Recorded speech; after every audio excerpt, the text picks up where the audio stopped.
বাংলাদেশি রাজনীতিতে কোনো দলেরই ভবিষ্যৎ চিরতরে শেষ হয়ে যায় না, ইতিহাস অন্তত সেটাই বলে।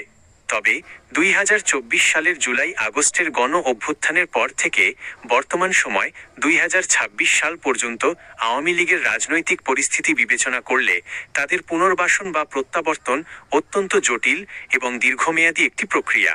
বর্তমানে দলটির রাজনৈতিক প্রত্যাবর্তনের ক্ষেত্রে প্রধান যে চ্যালেঞ্জ ও সম্ভাবনাগুলো রয়েছে তা সংক্ষেপে নিচে আলোচনা করা হলো। 1.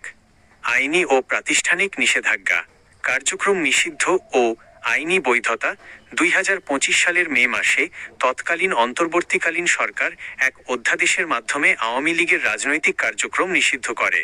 পরবর্তীতে 2026 সালের এপ্রিল মাসে দেশের জাতীয় সংসদে সন্ত্রাসবিরোধী সংশোধন বিল 2026 পাশের মাধ্যমে দলটির সব ধরনের সমাবেশ, মিছিল, সংবাদ সম্মেলন ও প্রচারণামূলক কার্যক্রমের ওপর আইনি নিষেধাজ্ঞা নিশ্চিত করা হয়েছে। নির্বাচন থেকে বাদ পড়া। এই আইনি নিষেধাজ্ঞার ফলেই 2026 সালের 12 ফেব্রুয়ারি অনুষ্ঠিত হওয়া সাধারণ নির্বাচনে আওয়ামী লীগ অংশ নিতে পারেনি।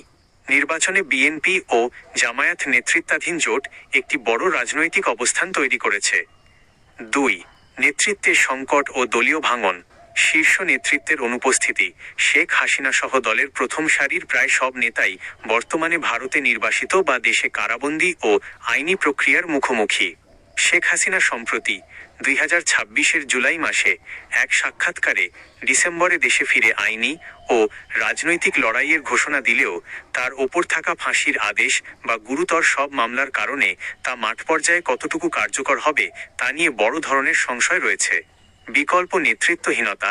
গত 15 বছর দলটিতে একক ব্যক্তিকেন্দ্রিক নেতৃত্ব চলায় শেখ হাসিনার বাইরে এমন কোনো গ্রহণযোগ্য নেতৃত্ব তৈরি হয়নি যিনি এই চরম সংকটে তৃণমূলকে ঐক্যবদ্ধ করতে পারেন।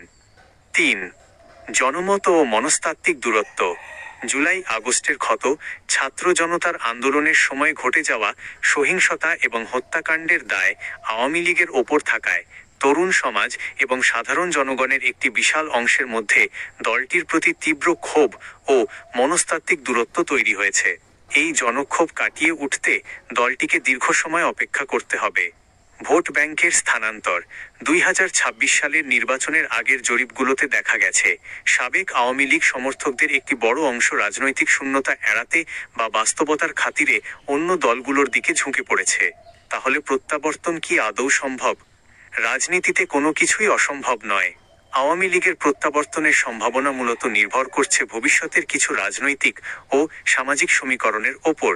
সরকারের ব্যর্থতা ও জন অসন্তোষ।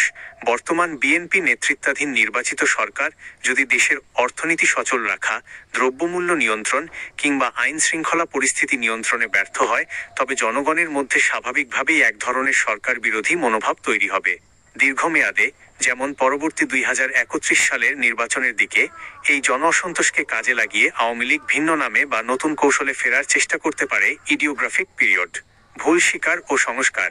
আওয়ামী লীগ যদি তাদের গত 15 বছরের শাসনের নেতিবাচক দিক ও জুলাই আগস্টের ঘটনার জন্য আনুষ্ঠানিকভাবে ভুল স্বীকার করে এবং দলে আমূল সংস্কার এনে সম্পূর্ণ নতুন ও তরুণ নেতৃত্বকে সামনে আনে, তবেই কেবল জনগণের সহানুভূতি পাওয়ার একটি পথ তৈরি হতে পারে। ভূ রাজনৈতিক সমীকরণ। দক্ষিণ এশিয়ার আঞ্চলিক রাজনীতি ও প্রতিবেশী দেশগুলোর সাথে বাংলাদেশের কূটনৈতিক সম্পর্কের ওঠানামার ওপরও দলটির ভবিষ্যৎ অনেকাংশে নির্ভর করছে। সংক্ষেপে বলতে গেলে নিকট ভবিষ্যতে আগামী 2-4 বছরে আওয়ামী লীগের সরাসরি বা পুরনো ফর্মে রাজনৈতিক প্রত্যাবর্তন ঘটার সম্ভাবনা খুবই ক্ষীণ। তবে দলটির একটি স্থায়ী সামাজিক ও ঐতিহাসিক ভিত্তি থাকায় তারা চিরতরে বিলীন হয়ে যাবে না। একটি দীর্ঘ আইনি ও রাজনৈতিক প্রক্রিয়া পার করে, নিজেদের সংস্কার করে এবং ভবিষ্যতের রাজনৈতিক পরিস্থিতির সুযোগ নিয়ে হয়তো দীর্ঘ সময় পর তারা ভিন্ন কোনো রূপে ফেরার চেষ্টা করতে পারে।